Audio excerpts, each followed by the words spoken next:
Bonjour et bienvenue. Aujourd'hui, on va explorer une idée vraiment fascinante sur le but de la vie. Une idée qui suggère que la réponse pourrait bien se cacher à la fois dans l'immensité de l'univers et au plus profond de nous-mêmes.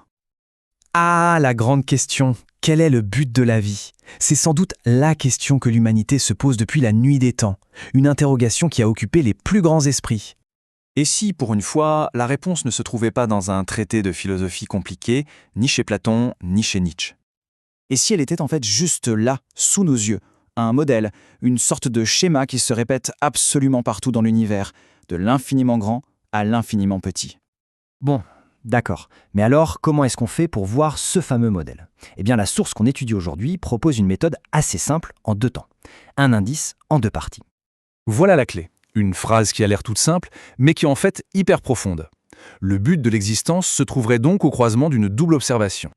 Et attention, ce n'est pas juste une belle image poétique. L'idée ici, c'est qu'il y aurait une véritable correspondance, presque un miroir, entre notre propre fonctionnement interne et l'organisation du cosmos.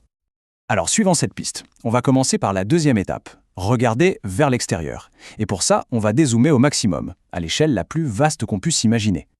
Quand on regarde le ciel, qu'est-ce qu'on voit? Des galaxies, bien sûr. Prenez notre voisine Andromède, par exemple. C'est l'exemple parfait d'un système à très très grande échelle. Et ce qui est vraiment intéressant, ce sont les caractéristiques de ce système.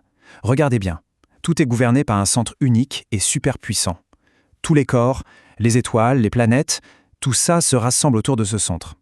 Et leur mouvement n'est pas chaotique, non, il est structuré, ordonné. Un gigantesque système autosuffisant qui échange de l'énergie. Ok, on a vu l'infiniment grand. Maintenant, accrochez-vous, on va faire le chemin inverse. On passe du plus grand au plus petit, à l'échelle de l'atome. Et là, surprise, ou peut-être pas, l'atome, qui est littéralement la brique de base de tout ce qui existe, eh bien, il fonctionne sur un principe qui est franchement quasi identique. C'est ça qui est incroyable. Que l'on regarde une galaxie avec ses milliards d'étoiles, ou un atome minuscule avec ses électrons, on retrouve le même mécanisme de base, un ensemble d'éléments qui orbitent de façon ordonnée autour d'un point central. D'accord, c'est une belle observation. Un modèle qui se répète du plus grand au plus petit. Mais... et nous dans tout ça? Quel est le rapport avec l'être humain? Eh bien justement, le point crucial, c'est que nous ne serions pas en dehors de ce système. On ne serait pas juste des observateurs, on en ferait partie. On serait, comme le dit la source, une unité de cet univers.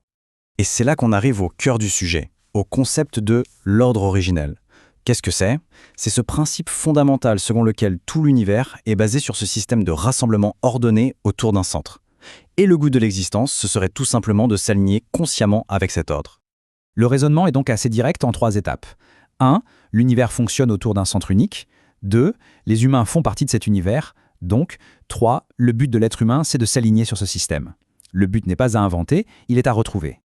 C'est bien beau tout ça, mais ça reste très abstrait, un principe cosmique. Comment on fait pour le rendre concret dans notre vie de tous les jours?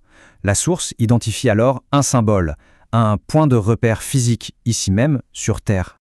Ce serait comme un insigne terrestre, une sorte de rappel permanent et tangible de cet ordre originel. Et ce symbole, c'est la Kaaba. Dans l'interprétation que l'on explore, elle est présentée comme ce centre terrestre, à la fois physique et spirituel, autour duquel l'humanité est invitée à s'orienter. Du coup, les actions qu'on y voit, comme le fait de tourner autour, ne sont plus de simples rituels. Ça devient une mise en scène, à notre échelle, du fonctionnement de l'univers. C'est l'orbite des planètes, l'orbite des électrons, mais transposée à l'échelle humaine.